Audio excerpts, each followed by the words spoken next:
மக்களே, இன்னைக்கு ஒரு குட்டி மினி விளாக் பார்க்கலாம் வாங்க. இன்னைக்கு கோல்டு ஷாப்பிங் விளாக் தான் பார்க்க போறோம். பெரிய கோல்டு எல்லாம் கிடையாது, 1 கிராம் கோல்டு தான். ஓகேவா? என் காதுல ஒரு கம்மல் இருந்துச்சு, அது கண்ணி விட்டு போயிருந்துச்சு. அது தலைவாணில எல்லாம் அந்த துணி பிடிச்சு இழுத்து ஒரே பெயினா இருந்துச்சு. என்ன பண்ணதுன்னு தெரியல.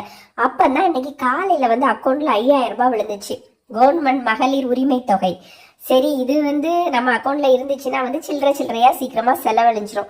என்ன பண்ணலாம், நம்ம தான் கம்மல் மாத்தணும்னு சொன்னமே, சரி மாத்திக்கலாம்னு சொல்லிட்டு இன்னைக்கு வேலை முடிஞ்சு நேரா பஸ் ஏறி பஸ் ஸ்டாண்டுக்கு போய் அதுக்கப்புறமா ஒரு கடைக்கு போனேன். ஒரு நகை கடைக்கு. 2 கடை இன்னைக்கு ஏறி இறங்கியிருக்கு. ஒரு கடையில போனேன். போய் கோல்டு அதாவது என் காதுல இருந்த பழைய கம்மலை கொடுத்துக்கிட்டு புது கம்மல் எடுக்கலாம், கொஞ்சம் காசு போட்டு எடுக்கலாம் அப்படின்னு சொல்லிட்டு தான் போயிருந்தேன். என்கிட்ட இருந்தது 5000 ரூபாய் தான். ஆனா அவங்க கேட்டது அங்க 6000 சில்லற. அதுக்கப்புறம் இதை விட கம்மியானா ரொம்ப வெயிட்லெஸ்ஸா இருக்கு. அந்த முத்து இல்லாமையும் இல்ல, அது ஃபேஸுக்கு நல்லா இல்ல, ரொம்ப சின்னதா சிம்பிளா.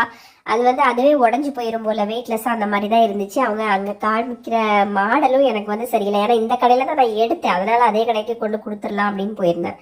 சரி, எனக்கு திருப்தியே இல்லை. அவங்க ஒரு 2-3 பாக்ஸ் காமிச்சாங்க, குட்டி பிள்ளைங்களுக்கு போடுற மாதிரி. நம்ம கிட்டையும் காசு கொஞ்சம் இருந்தா தானே வாங்க முடியும். இருக்கிறது 5000 ரூபாய் எக்ஸ்ட்ரா போடுறது. அப்புறம் அது 1 கிராம் இருந்துச்சு எனக்கு. அப்ப இன்னைக்குள்ள ரேட்டு, அப்புறம் அந்த செய்கூலி சேதாரம் எல்லாம் கழிச்சு போக தானே நம்மளுக்கு தருவாங்க. அந்த 2000 ரூபாய் அதுலயே கழிச்சிட்டாங்க. அப்புறம் என்ன பண்ணதுன்னு தெரியல. கடைசி இந்த கம்மல் எடுத்தேன், ஆனா எனக்கு திருப்தி இல்லாம தான் எடுத்தேன். அப்புறம் சரி வேண்டாம், நம்ம வேற ஒரு கடையில போய் ஒருக்க செக் பண்ணிட்டு வந்துடலாம் அப்படின்னு சொல்லிட்டு இன்னொரு கடைக்கு போயிருந்தேன். அந்த கடைக்கு போனா எனக்கு ஓரளவு ஓகே, ஃபேஸ்ல பார்க்க கொஞ்சம் அம்சமா இருந்துச்சு. அது 1 கிராம் 100 மில்லி அப்படி இருந்துச்சு. பழைய கம்மலையும் கொடுத்து எடுத்துட்டு அப்புறமா கொஞ்சம் செயின் எல்லாம் இருந்துச்சு.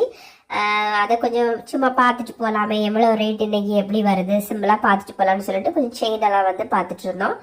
அதுக்கப்புறம் பார்த்துட்டு என் பாப்பாவுக்கு ஒரு மோதிரம் இருக்கு, அதையும் கொண்டு கொடுத்து மாற்றணும். அப்புறம் அந்த கடையில் டீ கொடுத்தாங்க, அதையும் குடிச்சிட்டு இந்த செயின் அழகா இருக்குல்ல, எனக்கு ரொம்ப பிடிச்சிருந்துச்சு. சரி, ஒரு நகைச்சீட்டு போடலான்னு சொல்லி ஒரு சின்ன ஐடியாவும் இருக்கு. நான் கடைசியா எடுத்தது இந்த கம்மல் தான், எனக்கு ரொம்ப பிடிச்சிருந்துச்சு. அதுக்கப்புறம் கோல்டு ரேட் பாருங்க, எனக்கு அமௌண்ட் எவ்வளோ வந்துச்சு அப்படின்னு 5300 ரூபாய் எக்ஸ்ட்ரா பே பண்ணியிருந்தேன். டீட்டெயில் இதுதான். ஓகே ஃப்ரெண்ட்ஸ், பாய்.